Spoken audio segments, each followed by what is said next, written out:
Ang programang ito ay rated SPG. Striktong patnubay at gabay ng magulang ang kailangan. Maaaring may masiselang tema, lengguwahe, karahasan, sexual, horror o droga na hindi angkop sa... Ilang ganda dito. Ay naka for sure, mas magiging mabait si Ma'am Giselle kasi nandito na yung napakaganda ng anak. Humanga naman ang husto itong mga kaibigan ni Annalyn nang makita nga nila itong venue na ginanapan ng party dito ng mga bata. At dito naman na sinasabi ng mga kaibigan ni Annalyn, lalo na itong si Doc Prado, na baka magiging mabait na daw itong si Giselle dahil dumating na nga itong kanyang anak na si Justin. At dito naman nagtanong itong si Doc Antonio na kung darating ba daw itong si Justin. At dito naman na sinabi ni Annalyn na hindi siya sigurado kung dadalo ba ito sa gaganapin ng party ng mga bata.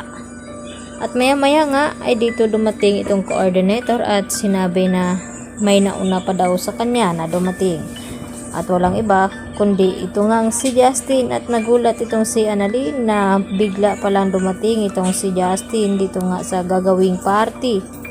At dahil sa tuwa dito ni Annalyn ay agad naman napayakap ito kay Justin. At maya maya nga ay inumpisahan na nga nila itong selebrasyon. At nagtulong-tulong ang mga ito na mapasaya itong mga bata. At hindi lang iyon, dahil may performance daw na gagawin itong si Justin at Annalyn na ikakatuwa ng mga bata.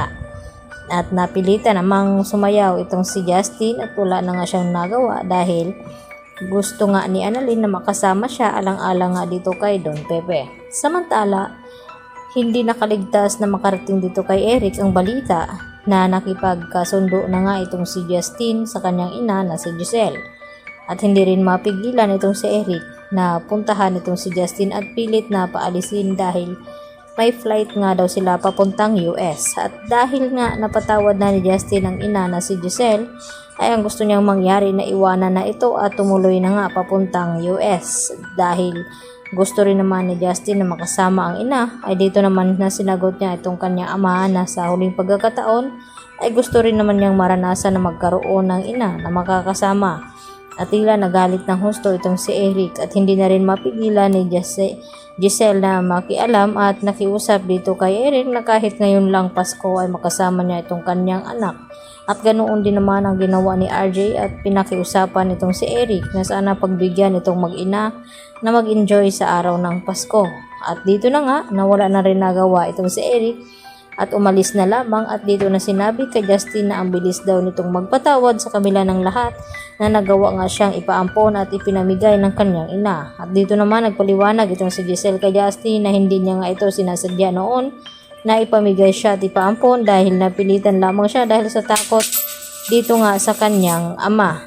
At hindi lang iyon, dahil naintindihan na nga ngayon ni Justin kung ano nga ang dahilan ni Giselle na kung bakit nagawa niya ang mga bagay na iyon na hindi naman ginusto ni Giselle. Samantala, natutuwa na rin naman itong si Annalyn dahil sa wakas ay nagkasundo na ang mag-ina at nagkabati at isa na nga lang ang kinakailangan nilang gawin kundi itong ang magising na itong si Don Pepe at kinakailangan malaman daw nila kung sino nga ba ang nagpakidnap dito sa kanya at kung sino ang nagtangka sa buhay nito. Lalo pa ngayon na nagbabalak na nga magbakasyon itong si Lynette at Annalyn upang ma-enjoy naman ni Annalyn na makasama itong kanyang ina na si Lynette at makalimutan na nga itong trauma na naramdaman ngayon ni Lynette. Yan ang ating patuloy na abangan mamaya mga kapuso. Dito lamang yan sa Abot Kamay na Pangarap. Yan lang po at maraming salamat.